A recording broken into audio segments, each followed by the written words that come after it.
Platon, citation incroyable qui transforme les vies. Stoïcisme. Il y a des moments où la vie semble juste à l'extérieur, mais fausse à l'intérieur. Vous respectez les horaires, répondez aux messages, souriez lors des réunions, suivez les étapes attendues. Et pourtant, vous vous sentez comme éloigné de vous-même. C'est comme vivre dans une belle maison, mais vide. C'est comme se réveiller chaque jour dans un corps qui bouge, mais une âme qui ne suit pas. C'est de cela que Platon a parlé. Non seulement d'idées, mais de la douleur de vivre une vie qui n'est pas la vôtre. Quand il a décrit la caverne, il ne parlait pas de pierre ou de chaînes physiques. Il parlait des prisons invisibles que nous construisons quand nous cessons de questionner, quand nous acceptons ce qui nous a été dit comme vrai, quand nous confondons les reflets avec les vérités, quand nous passons tant de temps à plaire, à servir, à dissimuler, que nous oublions le goût d'être entier. La caverne est l'endroit où vous apprenez à vous cacher de vous-même, tout en croyant que vous vivez.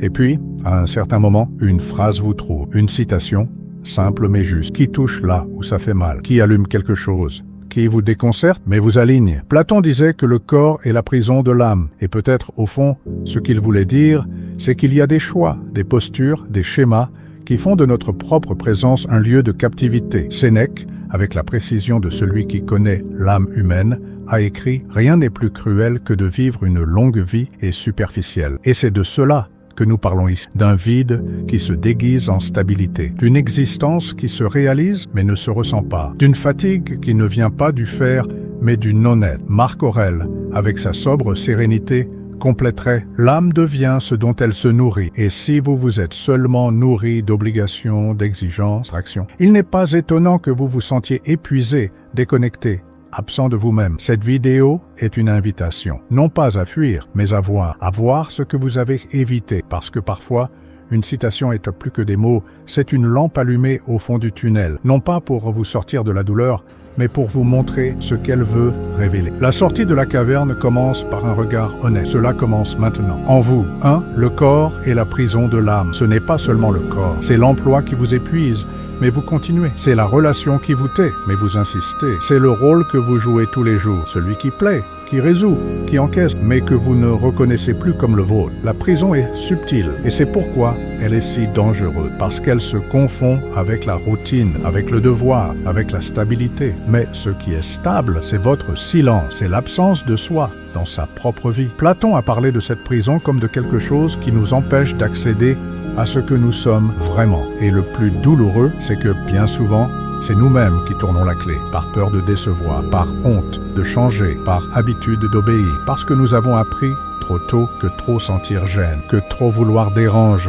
qu'être authentique est trop risqué. Mais l'âme n'oublie pas, elle murmure dans les pauses, elle pèse sur la poitrine, elle se plaint les nuits où tout semble parfait, mais le vide ne disparaît pas. Sénèque comprendrait ce malaise. Il dirait que quand l'âme est malade, le corps crie, et non avec une douleur physique, mais avec un manque de volonté, avec un manque d'éclat, avec cette fatigue qui ne passe pas avec le repos parce qu'elle ne vient pas de la fatigue physique, mais de la déconnexion intérieure. Épictète demanderait « Qu'est-ce qui en vous demande la libération, mais que vous persistez à appeler un engagement? Qu'est-ce que vous considérez comme un devoir, mais qui, au fond, est une prison? Qu'est-ce que vous répétez tous les jours, mais que, si vous aviez la liberté de choisir à nouveau, vous ne choisiriez plus. » Cette citation de Platon est un miroir qui n'accuse pas, mais révèle. Il révèle ce qui ne vous sert plus, ce que vous supportez par loyauté, mais qui ne fait que vous diminuer. Et peut-être que le premier pas n'est pas de rompre, mais de voir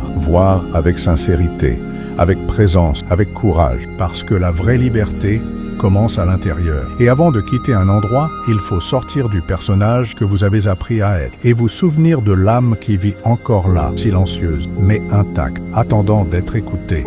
2. La plus grande punition pour celui qui ne s'implique pas en politique est d'être gouverné par quelqu'un d'inférieur. À première vue, cela ressemble à une phrase sur les gouvernements, sur les systèmes, mais au fond, c'est sur le silence, sur l'absence, sur le coup de trop s'éloigner. Parce que quand vous vous taisez, quelqu'un parle pour vous. Quand vous vous retirez, quelqu'un occupe l'espace. Quand vous évitez les conflits, quelqu'un définit pour vous où commence et où finit votre valeur. Et ce quelqu'un n'est pas toujours juste, pas toujours digne. Platon disait que le prix de l'omission est d'être conduit par quelqu'un qui ne voit pas votre âme. Et cela s'applique à tout. Au travail où vous n'avez jamais imposé de limites et où vous vous sentez aujourd'hui utilisé. À l'amitié, où vous avez toujours cédé et qui n'existe plus que lorsque cela sert à la relation, où vous évitez les discussions et par conséquent avez cessé d'exister. Il existe une différence subtile entre paix et soumission. La première exige la maturité, la seconde, la peur. Cicéron, qui comprenait l'âme humaine, dirait « Il ne suffit pas d'être bon. Il faut avoir le courage de se positionner, parce que même la bonté, sans limite, se transforme en servitude. Même l'amour, sans clarté, se transforme en annulation. Le piège de l'apathie émotionnelle est le suivant. Vous vous convainquez que vous évitez la douleur, mais vous accumulez en fait des blessures silencieuses. Vous pensez que vous maintenez l'harmonie, mais vous sacrifiez votre propre voix. Vous pensez que vous êtes mature, mais au fond, vous êtes dirigé par quelqu'un qui ne respecte pas votre espace. Et le plus triste, c'est que plus vous vous effacez, plus vous perdez votre propre repère. Vous commencez à trouver normal d'être ignoré. Vous commencez à appeler paix ce qui est une oppression déguisée. Vous commencez à douter de vous-même parce que personne d'autre ne vous confirme. Mais la vérité est que la dignité n'a pas besoin d'être criée. Elle a juste besoin d'être rappelée. Rappelée dans le geste de ne pas accepter les miettes, dans le silence ferme de celui qui refuse la manipulation, dans la posture de celui qui, même fatigué, ne se courbe pas. Platon n'a pas écrit cette phrase pour vous apprendre à discuter de politique. Il l'a écrite pour vous rappeler que si vous ne menez pas votre propre vie, quelqu'un l'amènera pour vous. Et cette personne peut ne pas savoir ni se soucier de l'âme que vous portez. 3. Éduquer l'esprit sans éduquer le cœur n'est pas une éducation. L'illusion du savoir. La fantaisie que tout comprendre, maîtriser des concepts, accumuler des titres suffit. Mais il y a un vide que la connaissance ne comble pas. Une fatigue qui ne vient pas de l'ignorance mais de la déconnexion. Parce que savoir n'est pas la même chose que sentir. Et le monde est plein de gens qui savent beaucoup mais qui ne voient personne, pas même eux-mêmes. Platon parlait d'une éducation qui va au-delà du raisonnement, qui touche l'intime, qui enseigne à être, non seulement à paraître, et cela c'est perdu. On nous apprend à gagner des débats, mais pas à écouter avec empathie, à planifier des objectifs, mais pas à gérer le deuil, à résoudre des problèmes, mais pas à soutenir le silence, à parler joliment et à sentir superficiellement. La conséquence, des relations avec des théories, mais sans présence, des décisions rationnelles, mais froides, des vies organisées de l'extérieur, mais avec des âmes qui se rétrécissent à l'intérieur, parce qu'éduquer le cœur exige de la vulnérabilité, exige une pause, exige de l'humilité pour admettre que ce que vous ressentez compte aussi, que votre colère dit quelque chose, que votre tristesse porte des vérités, que votre joie mérite de l'espace. Sénèque le savait. Il disait « Le sage n'est pas celui qui lit beaucoup, mais celui qui ressent profondément ce qu'il apprend. » Parce que c'est le sentir qui rapproche, c'est le sentir qui guérit. Et cela ne s'apprend pas dans les manuels, cela s'apprend en vivant, en se trompant, en se permettant. Il y a une question que vous pouvez porter comme boussole. Cela change-t-il ma façon de traiter ce que j'aime? Parce que si ce que vous apprenez ne vous rend pas plus présent, ne vous aide pas à écouter, n'élargit pas votre compassion. Peut-être que ce n'est encore qu'une accumulation de données. Et non, une sagesse réelle. Éduquer le cœur, c'est choisir d'être entier, même quand le monde valorise plus la performance que la sensibilité. C'est maintenir l'humanité à une époque qui adore, c'est se souvenir chaque jour que comprendre n'est pas tout si vous ne ressentez pas avec, parce que seuls ceux qui ressentent touchent, et seuls ceux qui touchent transforment. 4. Wambo, la mesure d'un homme est ce qu'il fait du pouvoir. Ce n'est pas le pouvoir qui révèle qui nous sommes, c'est ce que nous choisissons de faire lorsque nous avons l'avantage, quand nous savons que nous avons de la force, et pourtant nous choisissons la dignité, quand nous avons raison, et pourtant nous choisissons l'écoute, quand nous pouvons vaincre, mais choisissons de ne pas blesser. Platon nous invite à regarder dans les coulisses de notre force, parce que avoir du pouvoir ne signifie pas avoir le contrôle sur l'autre, cela signifie avoir la maîtrise de soi. Et c'est là que beaucoup se perdent. Quand ils sentent enfin qu'ils contrôlent, ils se vendent. Ils utilisent le silence comme punition, l'indifférence comme arme, la supériorité comme bouclier. Mais ce n'est pas de la force, c'est une réaction, c'est une défense déguisée en autorité.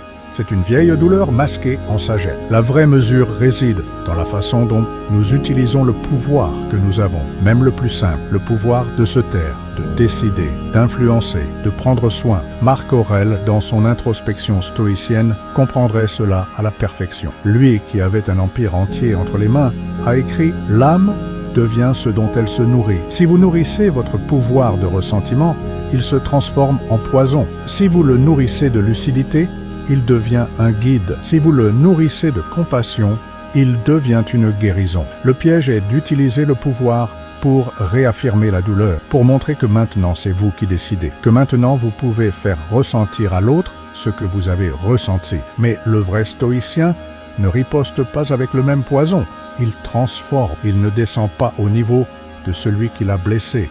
Il s'élève au niveau de sa propre intégrité. Et c'est peut-être le plus grand défi, ne pas laisser la douleur nous transformer en ceux qui nous ont blessés. Utiliser le pouvoir, non pas pour répéter des schémas, mais pour les briser, pour montrer qu'il existe un autre chemin, plus ferme, plus juste, plus humain. Ce que vous faites avec ce que vous pouvez contrôler est ce qui vous définit vraiment, parce que le pouvoir qui libère est celui que vous exercez sur vous-même, sur votre réaction, votre choix, votre présence, et celui-là, personne ne peut vous l'enlever. 5. Il n'y a personne d'aussi haï que celui qui dit la vérité. Dire la vérité fait mal, pas seulement à ceux qui écoutent, mais souvent à ceux qui ont le courage de la dire. Parce que dire la vérité, c'est s'exposer, c'est courir le risque d'être mal interprété, d'être rejeté, d'être étiqueté comme insensible, alors qu'en réalité, vous ne pouvez tout simplement plus vous mentir. Platon ne parlait pas d'une vérité. Il parlait de la vérité qui soutient l'âme, celle qui jaillit après un long silence, après beaucoup de déni, celle qui, une fois dite,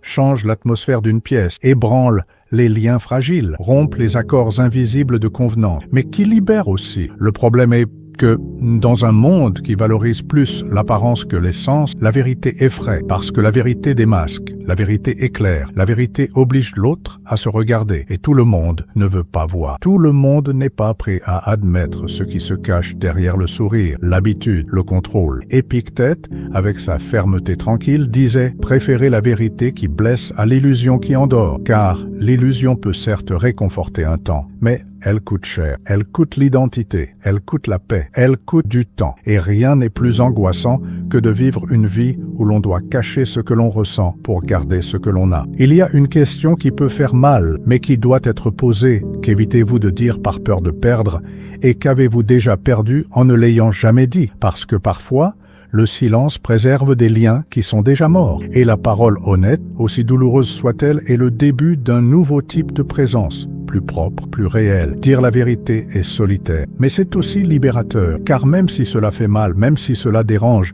même si cela vous éloigne, la vérité aligne, la vérité purifie, la vérité vous rend à vous-même, et au final, c'est ce qui compte. Vivre de manière à ne plus avoir à se cacher dans sa propre. Platon le savait, et c'est pourquoi, même haï, il a continué à parler, parce qu'il y a des moments où se taire serait le plus grand mensonge, l'âme qui retourne au monde avec des yeux différents. Le voyage à travers la philosophie de Platon n'est pas un voyage extérieur, mais une plongée profonde à l'intérieur. Chaque citation, chaque métaphore, chaque silence entre les mots est une clé qui n'ouvre pas des portes extérieures, mais des serrures internes, des serrures qui maintiennent l'âme emprisonnée dans des routines vides, dans des relations déséquilibrées, dans des versions de soi qui ne conviennent plus. Sénèque disait que le temps perdu avec ce qui ne nous fortifie pas est une cruauté envers l'existence elle-même. Et c'est peut-être pourquoi gaspiller sa vie dans une caverne d'apparence et de convenance est le plus grand abandon de soi que l'on puisse commettre, non pas parce que vivre dans l'ombre est plus facile,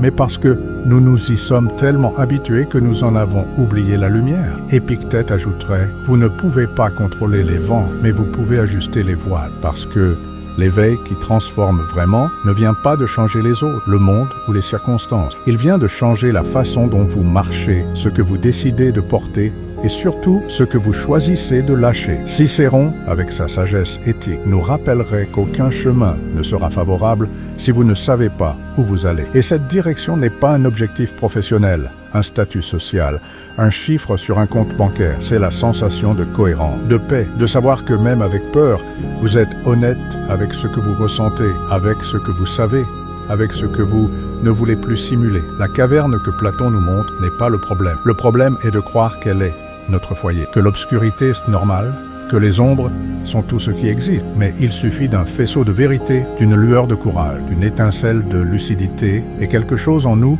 commence à bouger, à vouloir plus, à ne pas accepter moins. Peut-être que la transformation commence ainsi, comme une bougie qui s'allume au coin d'un tunnel, petite, presque invisible, mais ferme, silencieuse, et capable d'illuminer non seulement le chemin, mais l'âme elle-même qui, enfin, retourne au monde avec des yeux différents, plus éveillés, plus intègres, plus vivants.